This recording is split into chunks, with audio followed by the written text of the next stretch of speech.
It appears the war on SUVs and Utes is ramping up, with the Greens push in both Sydney and Melbourne to charge drivers of bigger cars higher parking fees.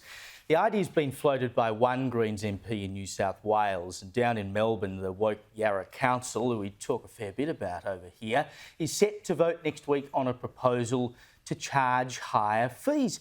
If you choose to drive an SUV, or let's say an electric vehicle, because they've done this in Paris. They had a referendum and they had a very small voter turnout, but they voted in a majority to charge SUV drivers more. But they do it based on the weight of the vehicle, which means if you drive an electric vehicle, which is very heavy because it's got a big lithium-ion battery in it, you pay triple as much to park your car in Paris than someone who's getting around in like a Fiat 500, for instance. How is it fair to tell someone, OK, well, your car's this big or your car weighs that much, therefore you should pay more to park here? Clearly, it's just trying to drive people out of their cars. It's weird. I mean, why wouldn't you? I mean, it's still taking up one car space. Well, exactly. I used to have a Ute, right? Favourite car of all time was a Holden Crewman, best looking car ever. Except I had to give it up. That's a 4-door, isn't it? No, this was a 2-door. Had to give it up because literally my friend's sister's boyfriend was moving out of their place and they wanted me to come around and move. It's the worst thing. I don't know this guy. I'm not going to turn up and move your shit. Look, I love Utes. I don't have one at the moment. My wife won't let me. She can't park it, so I'm not allowed it. But it's silly. Hang on. What sort of aspersions are you casting, Sam?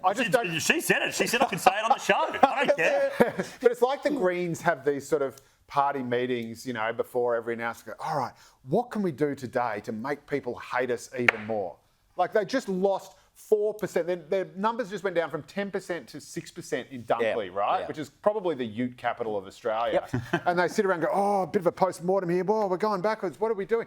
Oh, you know what? We're not punishing people who drive Utes enough. Let's go out there. Let's go. In fact, let's go.